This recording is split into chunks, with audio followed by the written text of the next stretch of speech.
Welcome back to my channel Just Mami. Jangan lupa like, komen, dan subscribe, dan nyalakan loncengnya. Komandan Tampanku bab 20. Arga pun tidak kalah terkejut. Ia masih ingat betul siapa wanita yang ada di hadapannya saat ini. Ini kan yang waktu itu numpang tidur di bahu aku, batin Arga. Adiknya Prof. Jin kan? Tebak Arga. Ia ingat bahwa Ira adalah adik Zain. Iya, sahut Ira. Boleh saya masuk? Tanya Ira lagi. Oh iya, silakan. Sahut Arga. Ia merupakan dokter spesialis anak. Ini hari pertama Arga praktek di rumah sakit tersebut, sehingga ia belum membuka voli dan fokus di ruang perawatan. Ira pun masuk dan mendekat ke arah meja Arga. Ia tidak menyangka akan bekerja dengan pria yang satu pesawat dengannya. Silakan duduk. Ucap Arga. Perkenalkan, nama saya Humaira, biasa dipanggil Ira. Mulai hari ini saya bekerja di sini sebagai dokter residen, ucap Ira. Ia bersikap formal karena harus profesional, apalagi Arga merupakan seniornya. Wah, gak nyangka bisa ketemu di sini. Senang bisa bekerja sama dengan dokter Ira. Ucap Arga, sementara dirinya berusaha bersikap santai. Ia tidak ingin terlalu canggung. Iya, saya juga kaget bisa bertemu dokter di sini. Kalau begitu, mohon bimbingannya ya, Dok, pinta Ira. Sebagai junior, Ira sangat menghormati Arga, meski dirinya merupakan anak dari pemilik rumah sakit itu. Hal itu membuat Arga salut pada Ira. Dengan senang hati. Sahut Arga. Ia tidak menyangka ternyata Ira juga merupakan seorang dokter. Ia pikir Ira berprofesi lain, sehingga Arga cukup terkejut saat melihat Ira di hadapannya tadi. Jadi, apa yang bisa saya kerjakan untuk saat ini? Tanya Ira. Ia tidak ingin membuang waktu lagi. Oh, ini sebenarnya saya juga masih adaptasi. Mungkin kita bisa mempelajarinya bersama-sama. Kemudian ia menunjukkan beberapa dokumen yang sedang ia baca. Oke, sahut Ira santai. Ia memang supel, sehingga sangat menyenangkan meski bertemu dengan orang baru. Apalagi orang tersebut memiliki hubungan pekerjaan dengannya. Namun entah Bian akan suka atau tidak jika mengetahui ada bekerja dengan dokter yang masih muda dan tampan itu. Akhirnya pagi itu Ira dan Arga bekerja sama untuk mempelajari status para pasien di rumah sakit tersebut.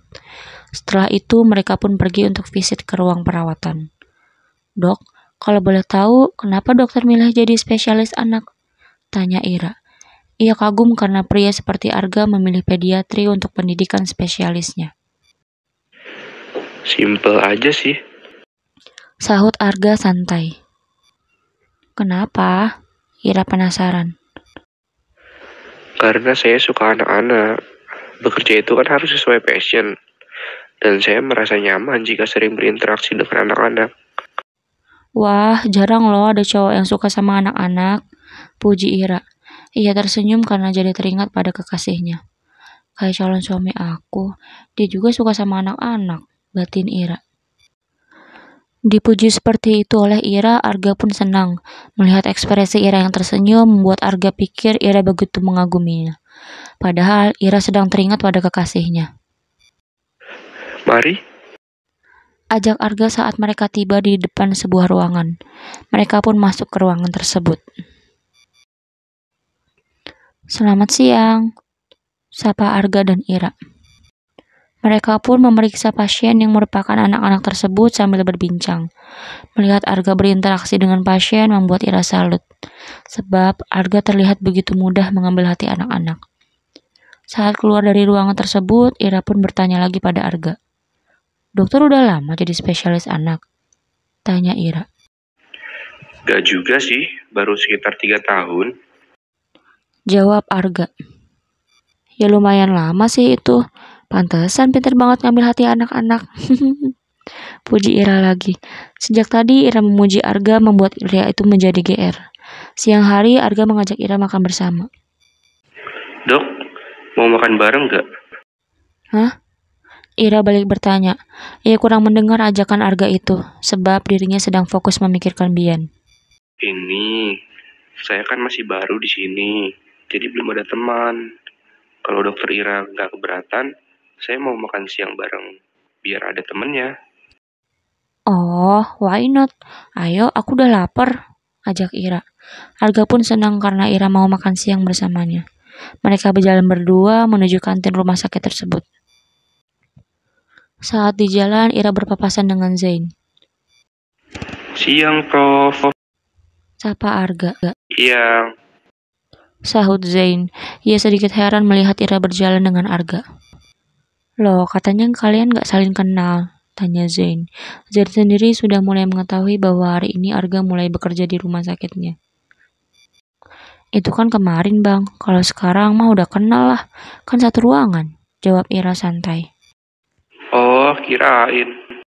Ledek Zain. Apa sih gak jelas? Yaudah aku mau makan siang dulu, ucap Ira, kemudian ia berlalu. Mari, Prof. Ucap Arga, ia sangat menghormati Zain. Ya, silakan. Sahut Zain, kemudian ia menoleh ke arah mereka. Zain pun tersenyum. Daripada sama tentara, kan mendingan sama dokter. Gumam Zain. Apanya sama dokter? Tanya Intan yang ternyata sudah berdiri di samping Zain. Kamu kok udah ada di sini aja? Baru aku mau jemput. Abis kamu kelamaan, aku kan udah lapar. Kasihan Bumil kelaparan. Ya udah, ayo kita makan. Mereka pun pergi ke ruangan Zain untuk makan siang. Zain, kamu lihat Ira nggak? Tanyamu saat Zain tiba di depan ruangannya. Ira lagi makan di kantin, Pak. Sama dokter baru. Oh, padahal tadinya Papa mau ngajak makan bareng. Ya udahlah, Pak. Biarin aja dia sama dokter Arga. Namanya juga anak muda kan. Siapa tahu jodoh. Ucap Zain dengan santai. Hus, sembarangan aja kalau ngomong. Sahutmu, kemudian ia masuk ke ruangannya. Tentu saja mau keberatan, sebab ia sudah menjodohkan Ira dengan Bian. Sedangkan Zain heran melihat sikapmu seperti itu. Emang salahnya di mana? Tanya Zain pada Intan. Salahnya, kamu terlalu ikut campur untuk masalah adikmu, skak Intan. Kemudian ia masuk ke ruangan Zain. Lah, itu kan adik aku. Wajar dong kalau aku ikut campur. Zain tidak terima akan ucapan Intan. Iya, masalahnya dari kemarin kamu tuh rempong banget. Padahal Ira juga santai aja. Lagian kan dia masih muda, lagi ngerjain tesis pula. Udahlah biarin aja, ujar Intan. Baiklah, aku nggak akan ikut campur. Tapi kalau Ira dan Arga saling suka, aku akan dukung mereka. Ucap Zain. Sementara itu Ira dan Arga sedang makan di kantin. Mereka duduk berhadapan. Saat mereka sedang makan sambil berbincang, ponsel Ira berdering. Ada telepon masuk dari Bian. Duh, gimana ini? Kalau aku jawab, terus Bian tahu aku lagi makan sama cowok, marah gak ya? Dia kan cemburuan, batin Ira. Bukan tidak enak hati pada Arga, namun Ira memikirkan reaksi Bian jika tahu dirinya sedang bersama pria. Kenapa? Kok nggak dijawab? Tanya Arga. Ia heran melihat Ira kebingungan. Ia pun penasaran siapa yang menghubungi Ira. Gak apa-apa, sahut Ira. Ia memilih untuk tidak menjawab panggilan itu. Sebab ia tidak enak hati jika harus bermesraan di depan Arga. Bukan bermaksud berselingkuh, hanya saja kondisinya tidak nyaman, sehingga Ira tidak berani menjawab panggilan Bian. Apalagi jika ditelepon, mereka selalu bermesraan. Namun Bian pantang menyerah. Ia yang tahu bahwa itu adalah jam istirahat Ira pun masih berusaha menghubunginya. Sehingga ponsel Ira terus berdering. Dijawab aja, siapa tahu penting. Ucap Arga. Iya, sahut Ira kikuk. Dasar Mister Bucin, gak bisa nunggu nanti dulu apa? Batin Ira kesal. Akhirnya dengan terpaksa ia menjawab panggilan Bian. Iya Bi, ucap Ira. Kamu kemana aja, sayang? Kok jawabnya lama banget? Tanya Bian. Ia sedikit bingung karena Ira cukup kaku, tidak seperti biasanya.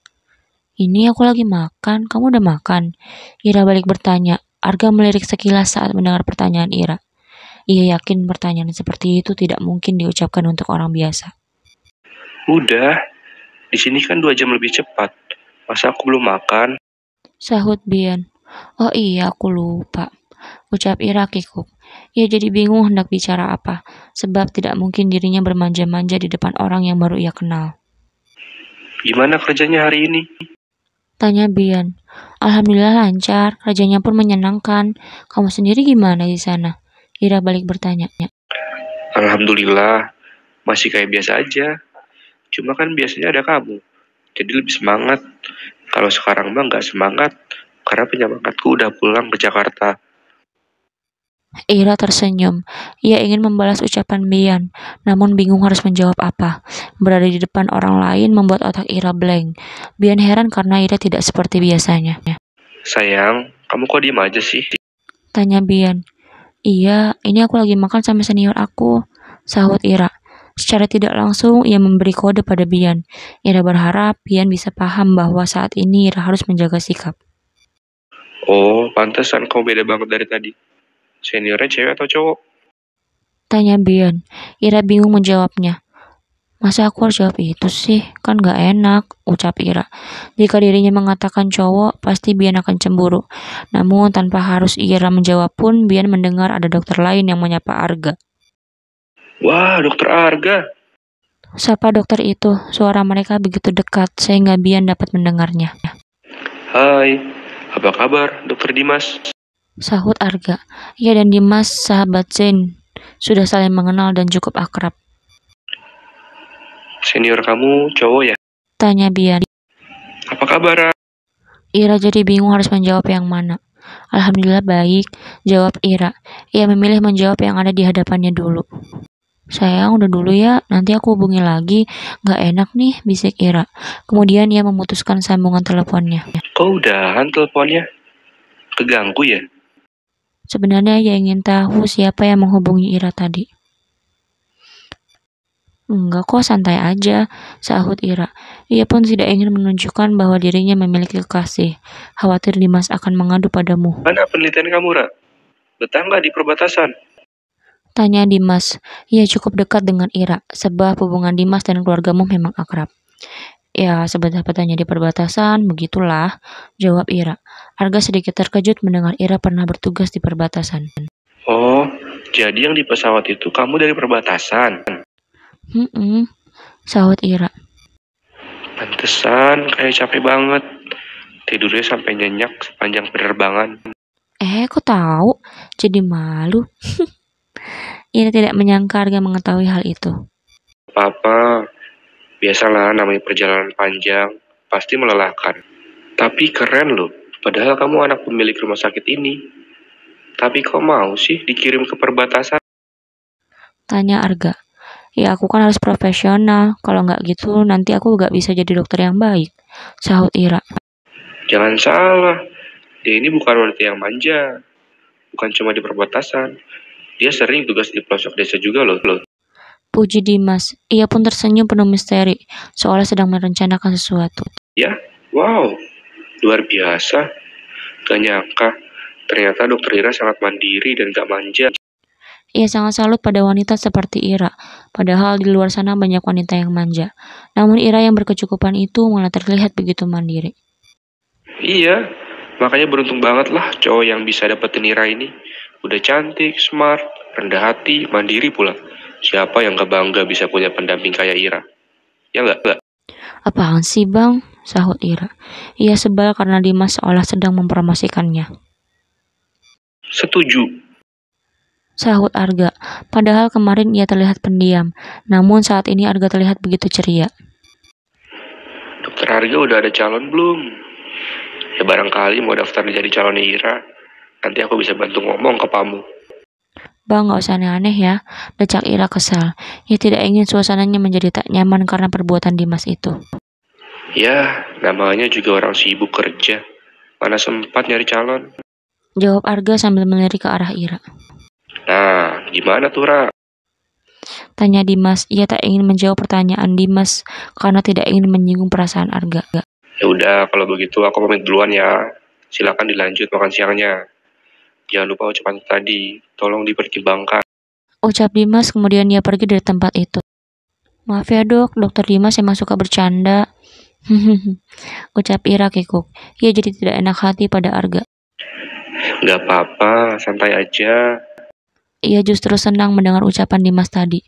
Di tempat lain, Dimas berpapasan dengan Zain. Gimana? Tanya Zain. Aman, tapi mereka kan baru kenal. Jadi nggak bisa langsung satset lah. Biar aja kenalan dulu.